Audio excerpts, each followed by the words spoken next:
Today on Running to Him. God will make known his secret to those who fear him. We'll be reading through the book of Psalms for 6 months, and today we'll read Psalm 25, verses 9 through 22, and we'll concentrate on verses 12 through 14.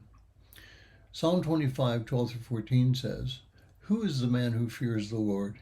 He will instruct him in the way he should choose. His soul will abide in prosperity, and his descendants will inherit the land. The secret of the Lord is for those who fear him, and he will make known his covenant." Verses 12 through 14 are tied together. David first asks the question in verse 12, "Who was the man that fears the Lord?"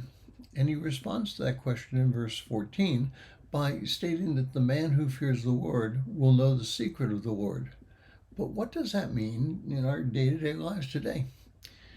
We tend to think of the word fear as meaning something scary. For some reason, taking out the trash to the curb at nighttime really bothers me.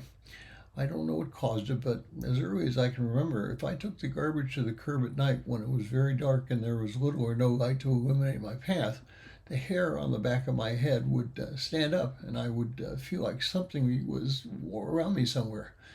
And that's not the biblical view of fear of God. Now, my grandfather was a sea captain.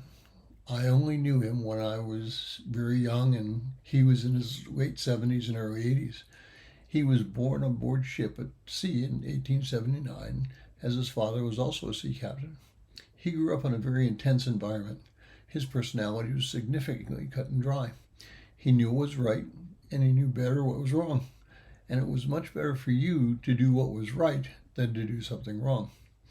But despite his personality, he was always kind and gentle with his grandchildren.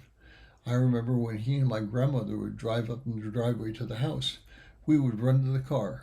He would get out of the passenger seat. I never knew him to drive, and he would ask if we had a special penny. Because we knew he was coming, we would always have a penny in our pockets, and he would look at it, and when he handed it to him, he would comment that it was a very special penny and asked if he could purchase that penny from us. Of course, we would say yes, and he would give us a dollar bill. Now, I feared my grandfather, not because I was scared of him, but because I reverenced him. I would think very long and hard about doing something that I knew he would disapprove of. I also knew that he would always be there to comfort and raise me. This is God's personality and how we should feel about him and respond to him. We know what he considers to be correct and wrong. We know how we should act, but we also know that he's always with us and he's always there to comfort us. And in a sense, he asks for us to give him very little and blesses us more abundantly than we could ever possibly guess. Thank you for listening. We pray that today's devotion was meaningful to you. We would love to hear from you. You can use either Facebook or YouTube to like, subscribe, share, and tell others about us. If you would like to contact us, you can reach me at phineasjacobus@runningtohim.net.